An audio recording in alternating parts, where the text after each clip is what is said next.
Bonjour, ça fait 6 jours que je dessine ces personnages pour faire un espèce de jeu de cartes.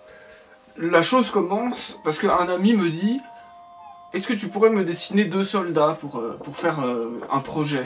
Et je connaissais pas exactement le projet, mais un jour je me suis dit « Bon bah je vais faire ces 2 soldats ». Donc j'ai fait très techniquement des soldats. Et quand je dis fait, c'est illustrer, c'est-à-dire c'est produire l'image d'un petit soldat. Et j'en ai fait 2. Et après je me suis dit, ah mais ces petits soldats ils mériteraient un roi, alors j'ai fait un roi, puis il mériterait une reine, le roi, et puis j'ai fait 2 reines, et puis de fil en aiguille, bah, je me dis, bah, en fait ça pourrait faire un jeu de cartes, parce que roi, reine, soldat, etc. Donc j'ai fait toute une famille, et puis toute une deuxième famille, et puis bah, pour faire un jeu de cartes il faut 4 familles. Et donc j'ai tiré le fil du monde que provoquaient ces costumes de soldats ou ces blasons. Et c'est une des raisons pour lesquelles j'adore les blasons. Pour moi, les blasons me font rêver. Ils font rêver de... On se dit, quelle famille a porté ce blason? Qu'a fait cette famille? Comment était le père de la famille, la mère? Comment étaient les enfants? Ou quel était leur domaine, leur château? Est-ce qu'ils avaient une grande fortune? Est-ce que c'était des tout petits nobles qui n'avaient pas grand chose, etc. Et ça c'est un fil qu'on tire. Alors là c'était plutôt les costumes, mais c'était aussi leur symbole. Et je me suis dit, je vais reprendre les deux nations que j'avais fait l'an passé, un peu dans le même processus. J'avais fait 2 généraux, un plutôt germanique et l'autre plutôt latin, pour bien montrer une opposition. C'était pour illustrer un propos sur la propagande de guerre. Et derrière j'ai fait des petits soldats, et puis les tanks qui vont avec, et puis j'ai choisi leur musique, j'ai pas composé la musique.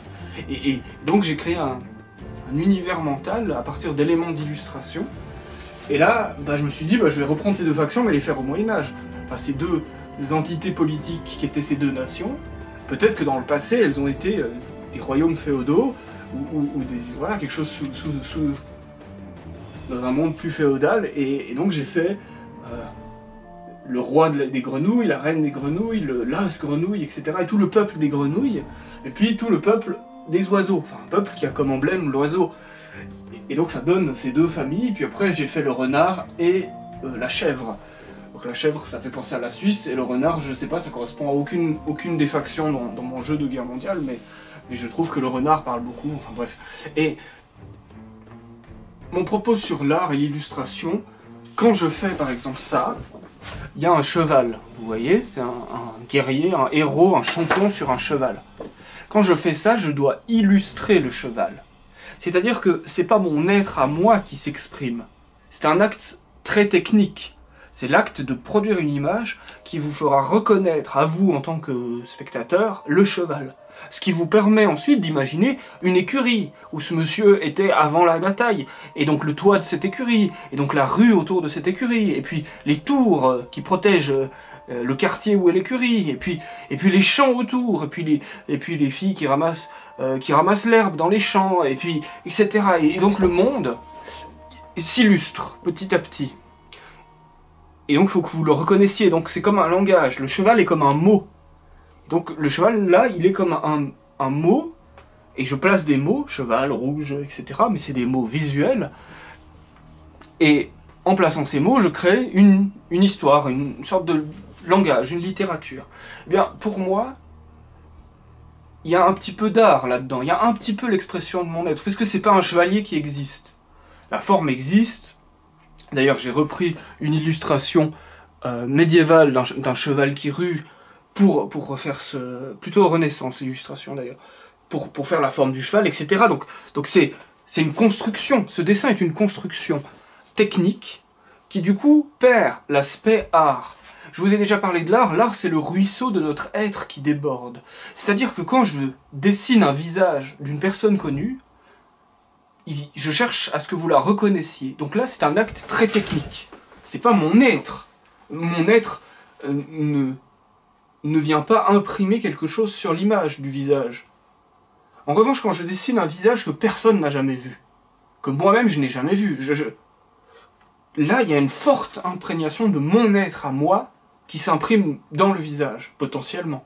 Parce qu'il y a un espace, cet espace est permis parce que je ne dois pas suivre les règles de « Ah bah la personne elle a des yeux comme ça, elle a un nez comme ça, etc. » Par contre c'est encore un visage. Et le visage ça a un nez, ça a 2 yeux, ça a une bouche, donc il y a toujours quelque chose de technique, puisqu'on est toujours dans la représentation. Et vous voyez que, en libérant de l'espace, j'ai libéré un espace dans lequel mon être pouvait déborder.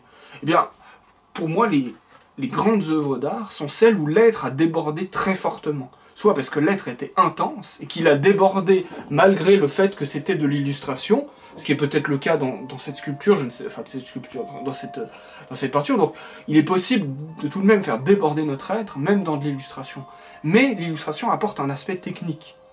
Et il y a des choses qu'on peut tenter de représenter, qui ne seront pas en fait de la représentation. Si je cherche à exprimer ma sensation d'exister, mon rapport au monde, des choses qui n'ont pas d'image, il n'y a pas de code qui vous permet cela, eh bien, je vais laisser un espace très grand pour mon être. Mon être va déborder à l'intérieur de cette représentation, qui sera la première représentation de cela, mais qui du coup n'est pas une représentation codifiée.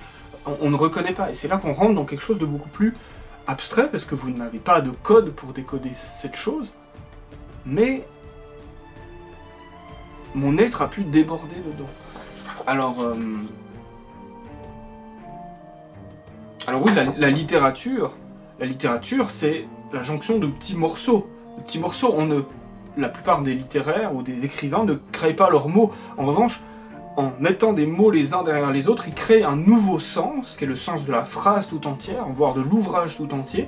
Et à travers ce choix des mots, ils ont peut-être pu, et c'est ce qu'on appelle la littérature, c'est pour ça qu'on considère ça comme un art, exprimer leur être au travers de la nouvelle chose. Et donc la question, enfin c'est une des questions autour de tout ce qui est le collage, l'illustration, etc. Est-ce que je génère un nouvel être malgré le fait, pas un nouvel être, mais est-ce que j'exprime mon être malgré le fait que j'illustre un cheval, un guerrier, etc. C'est une véritable question. Moi j'estime que c'est plus difficile. Parfois ça se produit, parfois ça se produit pas, mais globalement j'estime que c'est plus difficile, qu'il y a moins d'espace pour notre être. Voilà. Je sais plus si j'avais autre chose à vous dire. Bah, j'ai des choses à vous dire sur le tableau qui est derrière. C'est dommage, j'ai pas filmé la conversation que j'ai eue l'autre jour avec mon ami sur le tableau. Ce qui est un tableau que je suis en train de faire, que j'ai arrêté pour faire ça justement. Enfin, j'ai arrêté la peinture depuis une semaine. C'est l'hiver et tout gèle. Alors là il y a un rayon de soleil et peut-être les premiers rayons de soleil du printemps qui commencent à pointer le bout de leur nez, mais il fait de toute façon trop froid pour sculpter, mes mains gèlent et l'eau que j'utilise pour mes sculptures gèle et tout gèle, et donc comme pratiquement chaque hiver, en plus il n'y a pas d'insectes, pas de prairies, donc j'ai pas trop envie de vous montrer la nature. Enfin il n'y a pas... Ouais. Et donc je fais des choses en informatique et plutôt en illustration ou en peinture. Je crois qu'on est à un cap de la chaîne YouTube. Bah, vous l'avez déjà remarqué avec la vidéo que j'ai fait, ça fait 6 ans que je fais des vidéos YouTube. Et en plus là il y a eu cette histoire du château de terre, donc j'imagine que je vais continuer ce mouvement que j'ai amorcé il y a 1 ou 2 ans à faire de plus en plus de choses liées à l'art et à la production artistique, et peut-être de moins en moins vous montrer la nature. Quoi qu'il en soit, c'est de toute façon des vases communicants. Si je passe du temps à faire de la sculpture, et ben j'ai moins de temps pour vous montrer les fourmis et les choses de la nature. Je sais pas, je suis pas certain de comment ça va se passer. Quoi qu'il en soit, vous pouvez aller me suivre sur Instagram. C'est pas un réseau que j'affectionne particulièrement, mais disons que c'est assez rapide, et vu qu'il y a des gens, vu qu'il y a des gens, je partage des choses parfois sur Instagram. Vous pouvez vous abonner à cette chaîne YouTube, mais ouais, me suivre sur Instagram ou aller voir de temps en temps mon site internet.